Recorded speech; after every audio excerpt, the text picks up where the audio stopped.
When Brian and I are talking about unity on here, when we're talking about the Purple Revolution, and we get people that want all of these things, like, well, we want to know what the policies are going to be, and we want to know X, Y, Z. And we're trying to say that what we need is unity, and we have to, come together. And then I've listed the 6 things that we're standing for, which is to stop the administration, to stop ICE, to stop APAC, to stop the lobbying and Citizens United, to stop anyone that is against human rights and the way that people are being treated right now. We need to get that under control. And then we need the unity to be the engine that moves us.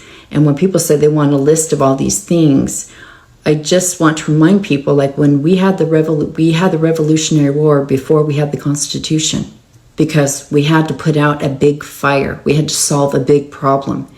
And all those people in the Continental Army, they didn't have all the same views on things, right? And even when the North and the South fought, do you think everybody on the North had the same views? They didn't. They just had a threat that they had to stop. And that's really where we're coming from. Like, this is going to just continue to get more dire.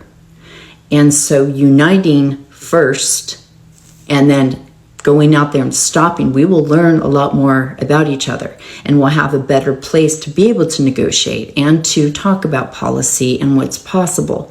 Versus right now, it's like putting the cart before the horse.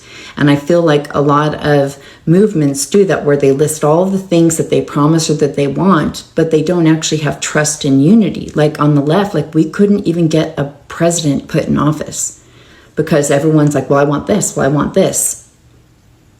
But if we had the unity first, maybe we could have got someone in there, and then we'd have had a place to negotiate. We'd have had some power in politics. But right now, we have nothing because we didn't unite. And we're doing the same thing again. When people are like, well, I want this, I want to be guaranteed this. That's not reality. That isn't real life. And we have a revolution coming. This isn't going to be any simple little thing. There's so many systems that are broken. The rich and the powerful have just taken over, and people are suffering. How much longer do you want them to suffer till you get what you want in a verbal agreement? Like, even if I said, I promise you all of this, that's not reality. I don't have control over that. The best I can do is put one foot in front of the other and every day show up and say what I'm committed to and get my butt out there and talk to my neighbors and show up at things and keep leading the best that I can, teaching about what happens when people leave cults and the way that you can engage them. Because I tell you what, Brian Murphy is out of there all the couple weeks, and the light bulb's going off on his head every time we talk. He's like, but you know what we were taught on the right? I'm like, yes, because I grew up over there. I know exactly what you were taught. But they told us this, and they told this is about undocumented workers. I didn't even know this. And it's just so amazing to talk to him. But guess what? He and I are in a battle together. We are in this revolution together, and along the way, we are able to teach each other and able to learn. And I don't have to be so right that I'm a safe space. We've created trust where we just decided to unite for the greater good. And maybe we don't agree on everything, but we're teaching each other along the way. And he's going, oh gosh, I didn't even know I agreed with that. Oh my gosh. And it is just this wonderful thing. And this is the experience I have with people that come out of cults all the time. I set up a trusting space for them, and then we can have this open dialogue as we move along. And that's how this has to happen.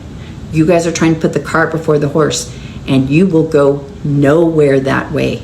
We have to move together, and as we journey on, we have conversations. And that is how we make the changes.